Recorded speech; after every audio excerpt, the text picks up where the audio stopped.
Well, hello again, everyone, and welcome to our latest webcast that we're bringing you from Travel Weekly as part of our Roadmap to Recovery series.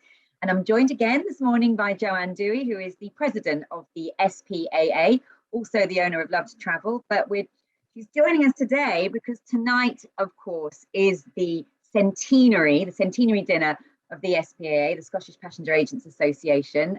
Joanne, you must be excited. You've got a lovely event this evening. Yeah, it's nice to have something nice to celebrate, and 100 years is a big one to celebrate. So yeah, we are looking forward to seeing a lot of people that we've not seen for 18 months who are attending tonight. So yes, it's a good night. It feels as if we're getting some sort of normality back into our industry when we are having these events, and it's just really looking at the SPAA over the 100 years. Our objectives haven't changed. We are still trying to be the voice of Scotland for the travel industry. And, we went back and looked at what happened 100 years ago and why the association was set up. And, some of the aims and objectives set up then are as relevant today as they were then, helping to safeguard the Scottish travel industry, following the footsteps of the 100 years of all the past presidents, and to make sure the SP are there to facilitate discussions within the industry, to get resolutions and to try and help. And I think this year, more so than any, one of the biggest things that we've had to do, like everybody in the trade, is really, get that relationship with government. And yes, it's fell on deaf ears, and we're all feeling that now. But we have built really good relationships. And I do think that moving forward, we will have a better ear in some governments in Scotland, which we didn't have for a long time. Well, that's good to hear. I mean, you haven't stopped, have you, Joanne? You've been absolutely fighting the corner of the Scottish travel industry for this whole period. It's a shame you say it's fallen completely on deaf ears. How are people feeling, in Scotland at the moment? I mean, and particularly in coming out tonight to celebrate what should be something so momentous, such a milestone. But it's probably not going to be that complete air of celebration, is it? Because we are still, I guess, in a difficult place. Yeah, there is still a lot of people who are very anxious, and we did have people not willing to come out into crowds, and that's totally understandable. But I think the majority of people are just glad to get back out, to see their colleagues, to see their friends, to have discussions again. And I feel the mood is very much changing with regards to our clients. So customers are now wanting to travel. There is a pent-up demand, but we just need to make it easier for them to be able to travel. So yeah, I think tonight will be very different, but I think people are really looking forward to it. Well, I've seen so much on social media already with people who are obviously on their way up to Scotland, probably packing their, smart, fancy clothes for the first time in 18 months. So you're absolutely right. There's definitely an air of, excitement and people looking forward to it. Now, you say tonight's going to be different, but of course, the SPAA dinner is steeped in history and tradition, isn't it? So is that all staying the same? What bits are going to be different? It's very much staying the same, Lucy. And obviously the traditional dinner was the first dinner for the SPAA. So it is steeped in history. It's steeped in history with regards to the bagpipes, the addressing of the haggis, the speaker from the inside the industry, the speaker from the outside. That is all going to go ahead. And, we've always had that dinner traditionally in February, ties in with the Rabbie Burns. We had it a few years ago when we had the Beast from the East. We had to move it to April time. But this year we never anticipated that I would be addressing the haggis in September, which is a bit bizarre. But yeah, it's going to be a good night. We've got the pipes, we've got the Highland dancers, a few surprises. It'll be good. And then we're topping it off at the end of the evening with an after party, and it's a silent disco this year, so that's something different. So yeah, I think agents are really looking forward to it. Operators that are coming up, as you say, we're seeing people coming up from down south that we haven't seen for a long time. So it'll be really lovely to kind of spend some time with them. Yeah. Now, no pressure. And also, I don't want to make you give anything away, but obviously the president's speech is always normally quite, poignant, hard hitting. I don't know what you've got in store. I mean, can you give us any kind of flavour of what you're going to be saying?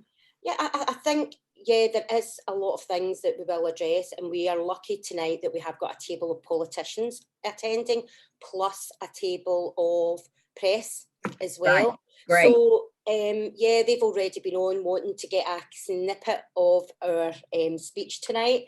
It has been changed on several occasions. Well, everything changes, doesn't it, by the day in this moment? So I'm not surprised. It's the way of life, isn't it? You set something up, you're about to do it, and then there's a change again. So, you know, luckily we're a very resilient lot, and we know how to change things and can you move quickly. So the speech has been changed on several occasions, but it is very much, you know, hammering home what we have been screaming about for the past 18 months about, you know, sector support that's needed.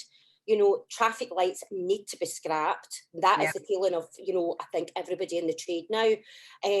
And we need to get back to opening up international travel. And Scotland, you know, has been very much hindered quite a bit, you know, more than any of the other 4 nations with regards to testing. And we've only this week opened up that we can actually use other companies for testing rather than the one company that the government had asked us to use, which was a lot more expensive. So, you know, things like that have really hindered, and it's really knocked the confidence of agents out there as well.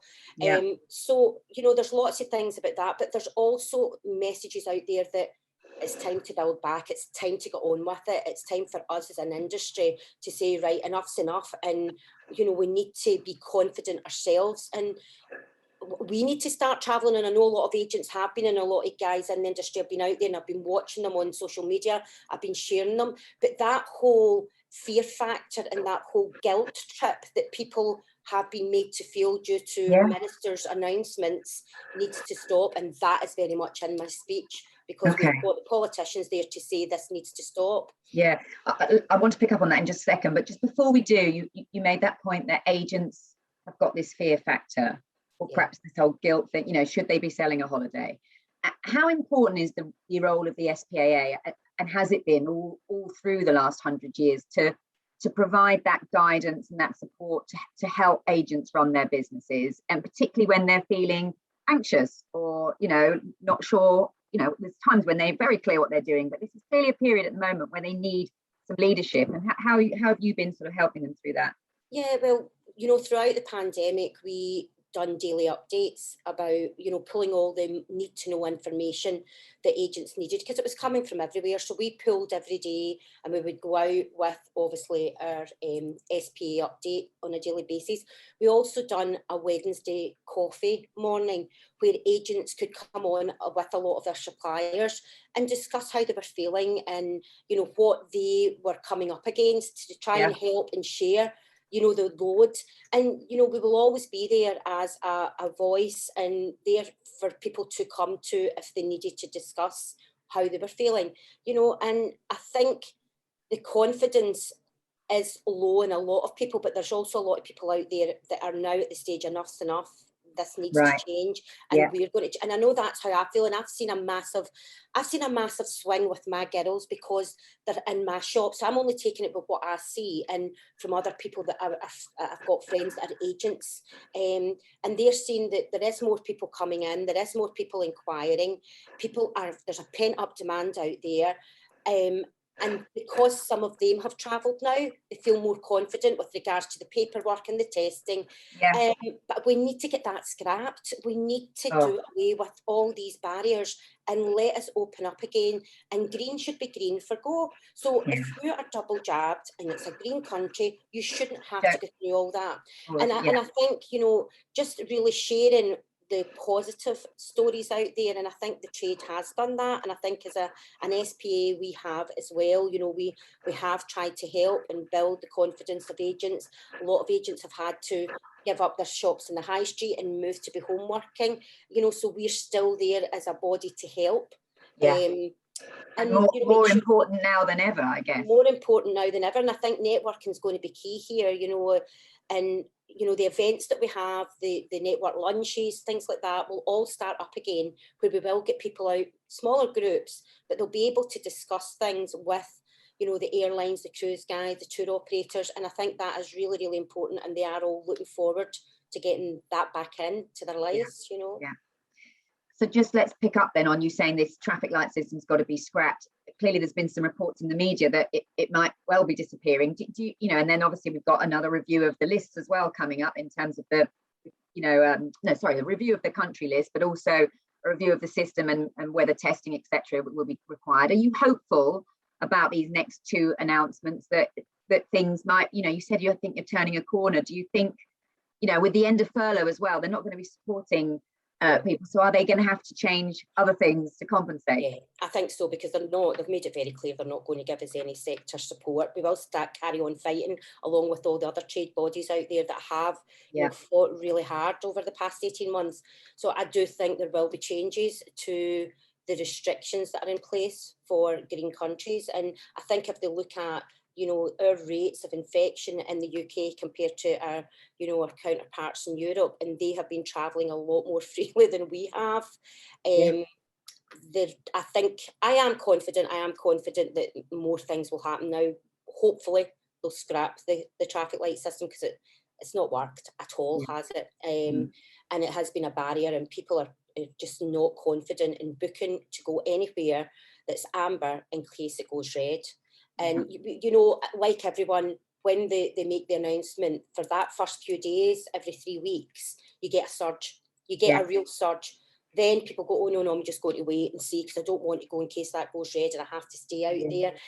And that's the biggest problem. And I know there's lots of hotel groups that have been fabulous, like Iberostar, who, you know, if you do test positive in resort, they'll make sure you're okay and you're put up in a hotel and they'll look after you. But there's customers out there not willing to take that risk. They just won't do it. Don't know how they're going to then isolate when they're overseas. You know, and they've not got the time off work. You know, they've got a 2 week, lots of them have got a 2 week window. So they don't want to go away on holiday and maybe have to then take time off, unpaid leave from work, when a lot of them are back at work now and not home working.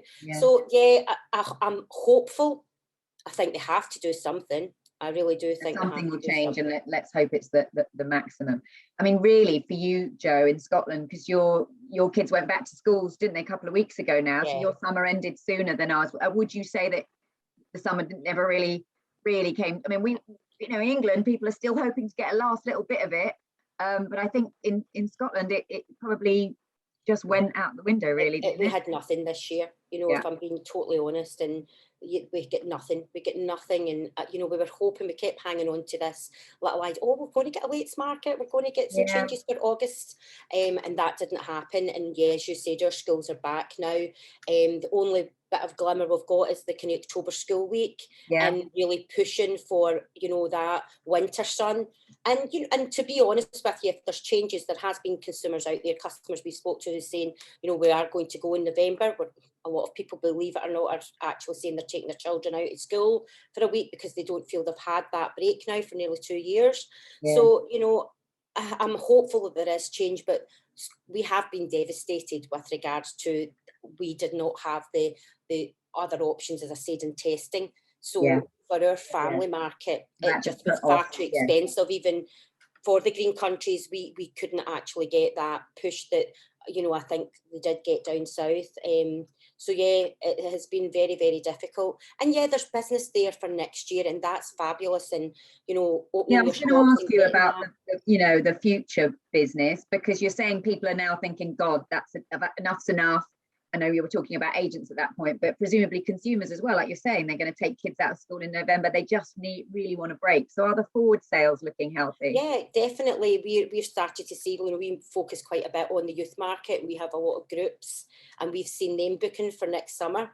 You know, the 6-year pupils for their first year, their first holiday abroad without their parents. We do quite a bit of that, and we've started to see that coming back in, which, you know, is good to see, and we just need it now changed so that these holidays go ahead. And there is a pent-up demand, especially for the likes of US, and you know, we've got a big market for the US, and people are desperate. You know, lots of homeowners that are desperate to get out into their own houses in America that they've not been to for nearly 2 years, and so there's lots of pent-up demand. So you know, we are kept busy, but we're not getting the profit and the money in just now. You know, it's all future. Which is a problem. And does that concern you? I mean, I saw a travel agent on BBC Breakfast just this morning talking about, you know, the real reality of people not making it through because they just haven't got the cash. is that a worry for you in the SPAA that some of your members might not make it through the winter? Totally, Lucy. We done a survey recently, and it was confidential, and we didn't go out and share it with the public. But what we did do is we shared it with our MSPs and our members of Parliament that, you know, we had been in discussions with, and we have been, you know, writing to for the past 18 months and meetings with, and it was actually heartbreaking to read. And, you know, and I am an agent as well, and, you know, my life has been travel, like us all, and to see something that you've built up, that, you know, you live and breathe, suddenly you have to go into pensions, you've to use any savings you had, any inheritance that you've had, to just actually keep these shops afloat. And that's happening everywhere. You know, some of the stories that I've seen in the press, some of the people that done the survey, when I read what they've actually had to do, and the debt now that we all have in companies and in businesses who didn't have any debt, and they've now got bounce back loans that they're paying, you know, CBILS loans that they're paying. So we're now got this big monkey on our shoulder of debt that we didn't have previously. And yeah, it has been difficult, and I totally understand where there's a lot of agents have decided enough's enough on the high street. I'm going to go and do it from home, and I respect them for doing that and staying in the industry. Well, I was going to say better than to lose them completely, but yeah. We have seen it a lot now of people who have been in the industry a long time, know that furlough is coming to an end, and have now jumped ship and went to work in other industries. Really? So do you think the SPAA membership as a result of that will be slightly smaller going into next year? Yeah, I do think from an agent point of view that will be the case. But then again, I think we've lost Jo, which is a real shame because it was very interesting what she was talking about. I don't think she's going to come back, so I will end the interview here. I had a few more questions for her, and obviously I wanted to wish her the very best for this evening. I know it's going to be a fantastic celebration, even though we're still in very difficult times, but for everyone to be back together and celebrating what is a really, really significant milestone, the centenary of the Scottish Passenger Agent Association, is absolutely remarkable, and I wish everybody a wonderful evening. So thank you very much.